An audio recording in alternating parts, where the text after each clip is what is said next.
Benvenuto nell'esercitazione di italiano con le storie. Sei pronto a esercitarti con l'italiano e diventare più fluente? Iniziamo. Alcune persone sembrano semplicemente essere nate sotto una buona stella. Tutto ciò che fanno sembra andare per il verso giusto. Ogni cosa che ottengono è un guadagno per loro. Le loro oche sembrano cigni e tutte le loro carte sono vincenti. Non importa come le lanci, atterrano sempre in piedi, proprio come un gatto, e continuano ad andare sempre più veloci. Il mondo potrebbe non vederli nello stesso modo in cui si vedono loro, ma non gliene importa niente di ciò che pensa il mondo. Cosa ne sa, dopo tutto, della loro situazione? Uno di questi fortunati era il vicino Hans. Lavorò duramente per il suo padrone per 7 lunghi anni. Finalmente disse: «Padrone, il mio tempo è scaduto. Devo tornare a casa e rivedere la mia povera madre. Ti prego, pagami il mio stipendio e lasciami andare». Il padrone rispose: «Sei stato un buon e leale servitore, Hans, quindi ti pagherò bene». Poi gli porse un pezzo d'argento grande come la sua testa. Hans tirò fuori il suo fazzoletto, avvolse l'argento in esso, lo gettò sulla spalla e iniziò a camminare verso casa. Mentre camminava pigramente, trascinando un piede dopo l'altro, vide un uomo felice che cavalcava un bellissimo cavallo. «Ah!» esclamò Hans ad alta voce. «Che meraviglia cavalcare un cavallo!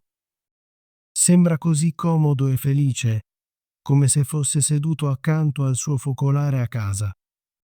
Non inciampa sulle pietre, risparmia le scarpe e arriva a destinazione senza nemmeno accorgersene».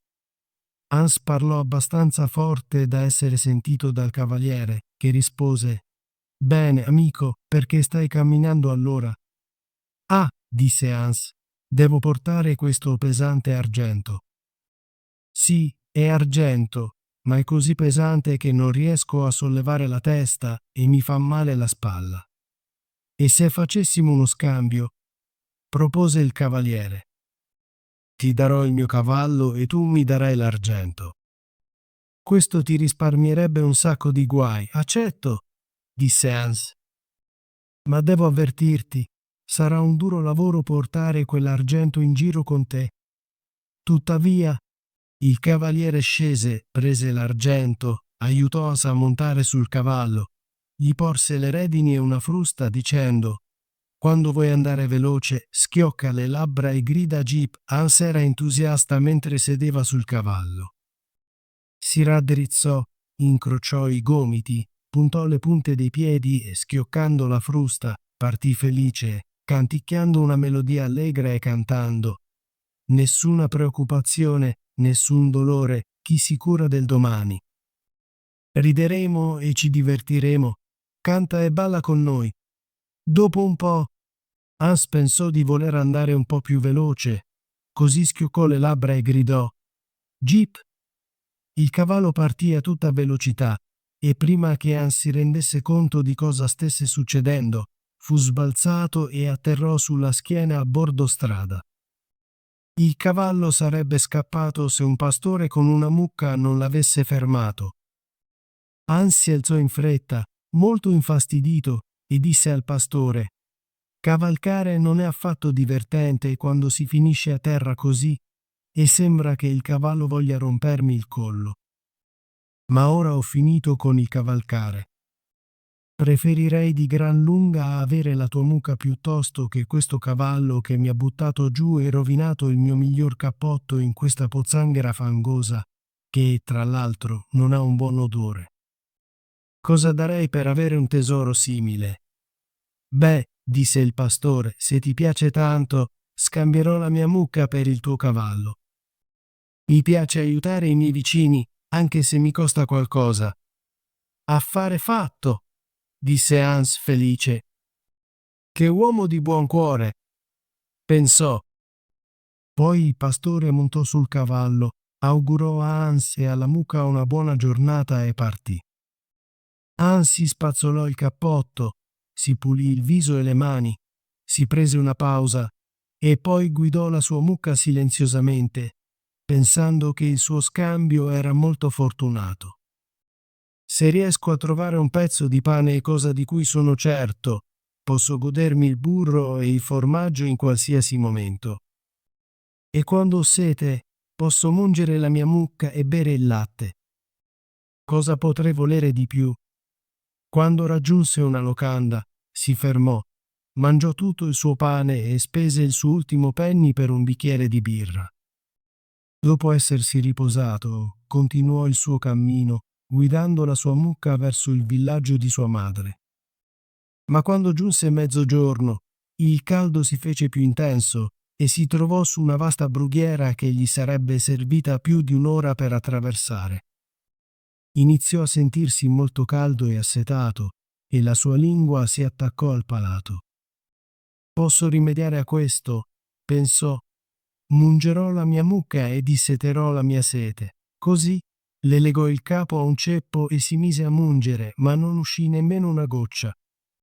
Chi avrebbe mai pensato che questa mucca, che avrebbe dovuto dargli latte e burro e formaggio, fosse completamente asciutta? Hans non aveva pensato di controllare.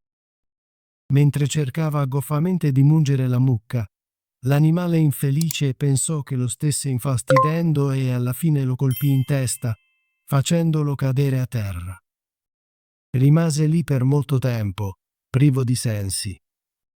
Fortunatamente, un macellaio passò di lì, spingendo un maiale in un carrello. «Cosa ti è successo, amico mio?» chiese il macellaio, aiutando Hans a rialzarsi. Hans spiegò cosa era successo, come fosse assetato e volesse mungere la sua mucca, ma scoprì che era asciutta. Il macellaio gli diede una fiaschetta di birra, dicendo: «Ecco, bevi questo e rinfrescati. La tua mucca non ti darà latte. Non vedi che è un vecchio animale, buono solo per il macello? Oh cielo!» esclamò Hans. «Chi l'avrebbe mai detto? Che ingiustizia prendere il mio cavallo e darmi solo una mucca asciutta. Se la uccido, a cosa mi servirà? Non mi piace la carne di mucca, è troppo dura per me. Se fosse un maiale come quello bello che stai spingendo, potrei farci qualcosa, almeno farebbe salsicce». «Beh», disse il macellaio, «non mi piace dire di no quando qualcuno chiede un favore. Per aiutarti, scambierò il mio bel maiale grasso per la tua mucca». «Grazie per la tua gentilezza», disse Hans, mentre dava al macellaio la mucca e prendeva il maiale dal carrello, portandolo via per la stringa legata alla zampa. Così continuò il suo cammino e tutto sembrava andare bene per lui ora. Aveva affrontato alcune difficoltà, ma infine era stato premiato per tutto ciò. Come potrebbe essere diversamente con un compagno così meraviglioso al suo fianco? La persona successiva che incontrò fu un contadino che portava una bellissima oca bianca. Il contadino si fermò a chiedere l'ora, il che portò a una conversazione più lunga, e Hans condivise tutta la sua buona fortuna e come tutto stesse andando così bene per lui. Il contadino raccontò quindi la sua storia e disse che stava portando l'oca a un battesimo. «Senti quanto pesa», disse, «ed è solo di 8 settimane. Chiunque la arrostisca e la mangi troverà un sacco di grasso, dato che ha mangiato così bene». «Hai ragione», disse Hans, pesando l'oca nella mano, «ma il mio maiale è un ottimo affare anche». Nel frattempo, il contadino iniziò a sembrare serio e scosse la testa. «Ascolta, mio buon amico, sembri una persona gentile, quindi non posso fare a meno di aiutarti. Il tuo maiale potrebbe metterti nei guai. Nel villaggio da cui vengo, il signorotto ha avuto un maiale rubato dal suo recinto. Mi sono preoccupato quando ti ho visto, perché potresti avere il maiale del signorotto. Se ti prendono, sarà una brutta notizia per te». Al minimo ti getterebbero nella vasca dei cavalli. Sai nuotare? Povero Hans era molto spaventato. Buon uomo, gridò, ti prego, aiutami a uscire da questo guaio. Non so da dove venga il maiale. Potrebbe essere del signorotto, per quanto ne so. Tu conosci meglio di me questa zona. Prendi il mio maiale e dammi l'oca. Devo ottenere qualcosa in più per questo, disse il contadino. Non puoi semplicemente scambiare un'oca grassa per un maiale. Non tutti farebbero un favore simile. Ma non sarò troppo duro con te, dato che sei nei guai. Poi prese la stringa in mano e portò via il maiale lungo un sentiero secondario mentre Hans proseguiva verso casa, libero da preoccupazioni. Dopotutto, pensò, quella persona ha fatto un affare migliore. Non mi importa di chi sia il maiale, ma da qualunque parte sia venuto, è stato un grande amico per me. Ho ottenuto il meglio dallo scambio. Prima ci sarà un bel arrosto. Poi il grasso mi terrà in grasso d'oca per 6 mesi. E poi ci sono tutte le belle piume bianche. Le metterò nel mio cuscino e sono sicuro che dormirò sonni tranquilli senza dondolare. Mia madre sarà così felice. Parliamo di un maiale. Dammi un'oca bella e grassa. Quando entrò nel villaggio successivo, vide un affilatore di forbici al lavoro, che girava la sua ruota e cantava. Sopra collina e sopra valle. Così felice vagabondo. Lavoro leggero e vita sana. Tutto il mondo è la mia casa. Allora chi è allegro e felice come me? Hans si fermò a guardare per un po' e alla fine disse: Devi andare bene, maestro affilatore. Sembri così felice nel tuo lavoro. Sì, rispose l'affilatore, il mio lavoro è buono. Un affilatore esperto trova sempre dei soldi in tasca ogni volta che ci mette la mano. Ma da dove hai preso quella bella oca? Non l'ho comprata. Ho scambiato un maiale per essa. E da dove hai preso il maiale? Ho scambiato una mucca per lui. E la mucca? Ho scambiato un cavallo per essa. E il cavallo? Ho scambiato un pezzo d'argento grande come la mia testa per lui. E l'argento? Oh! Ho lavorato duramente per quello per 7 lunghi anni. Hai fatto bene finora nella vita, disse l'affilatore. Ma se potessi trovare dei soldi in tasca ogni volta che ci mettessi la mano, la tua fortuna sarebbe fatta. È vero. Ma come posso fare questo? Come? Diventa un affilatore come me, disse l'altro. Ti serve solo una mola. Il resto verrà facilmente. Ecco una pietra che è ancora in buone condizioni. Non chiederei di più del valore della tua oca. La comprerai? Come puoi chiedere?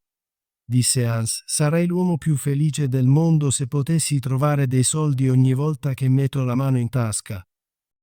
Cosa potrei volere di più? Ecco l'oca. Ora, disse l'affilatore, mentre passava Hans una pietra grezza che giaceva vicino. Questa è una grande pietra. Se la lavori bene, puoi anche far tagliare un vecchio chiodo con essa. Hans prese la pietra e proseguì per la sua strada con il cuore leggero. I suoi occhi brillavano di gioia e pensò tra sé: devo essere nato sotto una stella fortunata. Tutto ciò che voglio o desidero sembra venirmi incontro. La gente è così gentile. Sembrano davvero pensare che io stia facendo loro un favore lasciando che mi rendano ricco e mi diano buoni affari. Tuttavia, presto iniziò a sentirsi stanco e affamato, poiché aveva speso il suo ultimo penny nel suo entusiasmo per la mucca. Alla fine, non poté andare oltre poiché la pietra lo stava stancando. Si trascinò fino alla riva di un fiume per bere e riposarsi un po'. Posò con cura la pietra accanto a sé sulla riva, ma mentre si chinava per bere, si dimenticò di essa, la urtò leggermente e rotolò direttamente nel torrente. Per un momento la guardò affondare nelle acque limpide e poi saltò in piedi danzando per la gioia. Si inginocchiò, ringraziando il cielo con le lacrime agli occhi per la sua gentilezza nel togliere il suo unico fardello, la brutta pesante pietra. «Quanto sono fortunato!» esclamò. «Nessuno è mai stato così fortunato come me». Poi si alzò, sentendosi leggero e libero da tutti i suoi problemi, e proseguì fino a casa di sua madre, condividendo con lei quanto fosse facile trovare buona fortuna. Ottimo lavoro! Vuoi esercitarti con l'italiano e diventare più fluente? Iscriviti e attiva la campanella delle notifiche per non perdere nessuna delle nostre storie gratuite in italiano. Ci vediamo nel prossimo video.